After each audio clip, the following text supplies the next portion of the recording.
Hi there, this is my review of the Biblionasium social network for reading. This is sometimes referred to as Goodreads for kids. The target audience is children that are 13 and under, so definitely an elementary school audience. And so what Biblionasium can do is it can provide management resources for teachers and also social networking for students using it to talk about books that they like. Okay, so if I go, for instance, to my books here, I have just Harry Potter on my bookshelf, and you can say if the book is in your classroom library, you can recommend it. I can write a review of it.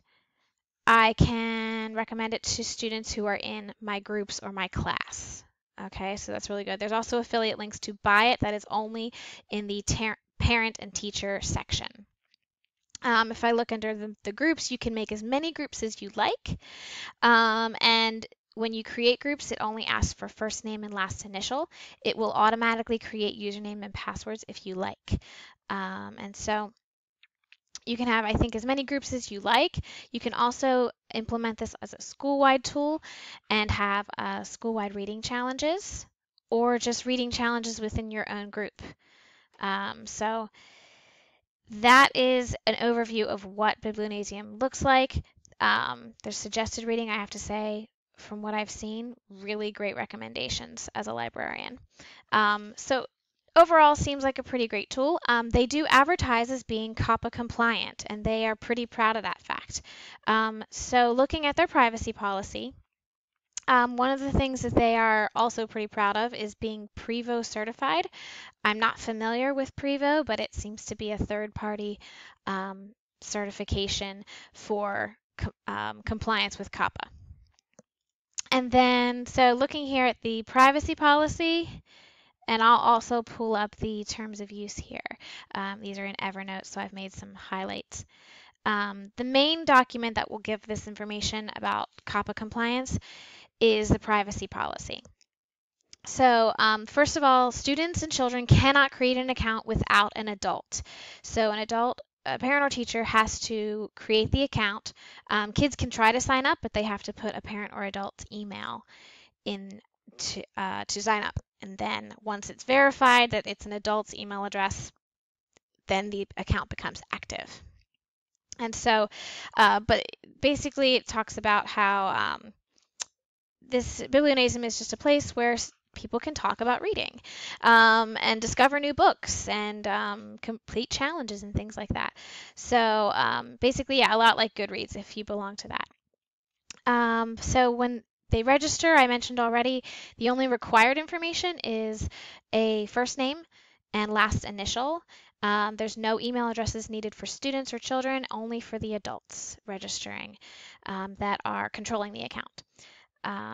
There's also no required personal information about students. However, you can offer that information, which helps to further personalize the account experience. They do use cookies, which they talk about a little bit here, and they collect IP addresses, but they don't track any activity outside of Biblionasium with that IP address. Here's where they talk about how they use email addresses only for the parents or teachers, and when you register for the site as a teacher, you can opt in or out of notifications, pardon me, for offers and discounts. They do have an affiliate link program where if you buy books through them, then they get a percentage, which I think keeps them in business. So the other information that they may get from the account is ratings, tagging books, reviews, recommendations. And so all of that information is saved, and they use that information to improve the product, and they also may be used with their partners or sponsors here. However, they take out all of the personally identifiable information from that data. And so they also say that they may share book reviews that you write, but they will carefully select them and, of course, take out personally identifiable information from them. Here they talk about security, how they keep the website safe, and how if they outsource anything to another programmer or another company to build something for them, that they are prohibiting them to use their user information and data for any other purpose than creating what they need to. They also use Google Analytics. It's not shared with third parties, any other information. And so here they talk about some of the extra information that you can choose to provide for a child or for your student, but it is always optional. And so then finally here it says when they're registered by a teacher, students can see each other's bookshelves. So anyone in a group or in your class can see what everyone else in your class has on their bookshelves. You can choose how much students can interact with each other as a teacher. Then also they can make friend requests and things, but again, everything has to be approved by the parent or the teacher on the account. And so finally here into disclosing information. They will disclose information if they have to by law, but otherwise they pretty much don't. And they will try to notify you if they're bought by a company and they change their policies. So here they talk about third-party links. So they have to use affiliates, I think, to stay in business, and some third parties to encourage buying books and for the adult users, but it is always to adult users. And especially I like this, that they do not use any personally identifiable information. They don't sell it, rent it, or share it with third parties without obtaining your consent. And so finally down here we get a little farther. Here's where they provide affiliate links, and they can stay in business when adults choose to purchase books from the site by third-party providers. And so really good information here is that if you decide to leave Biblionasium, you can do so right under the settings menu. There is no need to email them or contact them. You just shut down your account, shut down your child's account.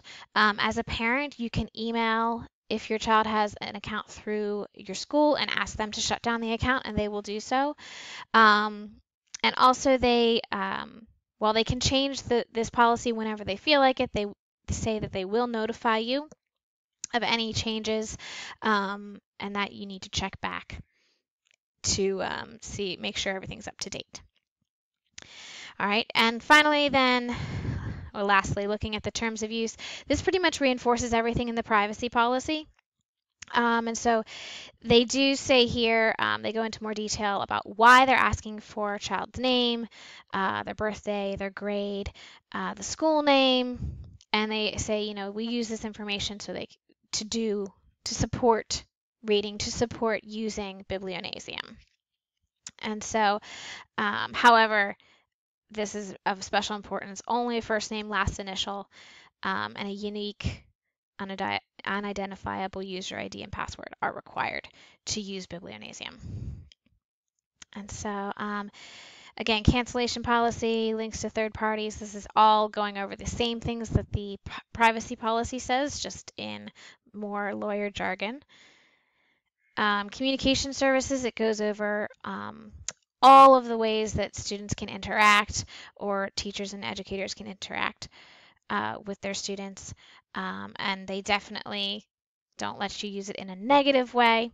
And they do reserve the right to remove things. However, they do not monitor any of the communication services, but they just say, if something is reported to them, then of course they can remove it, and they reserve that right. Let's see, finally, third-party accounts, we went over that in the privacy policy.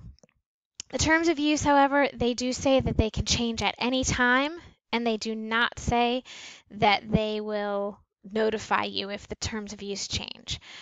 So you just have to keep checking back. That was the only part that I was really concerned about, and that sort of put up a little bit of a red flag.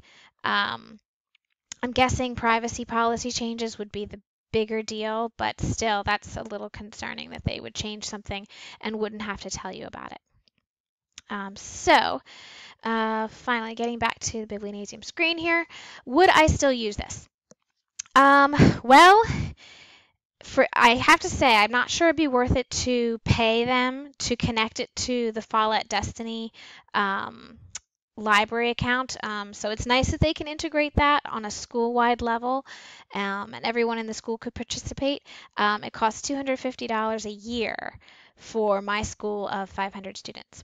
But I could see for a classroom teacher, I think it's an absolutely great tool. I would still use it.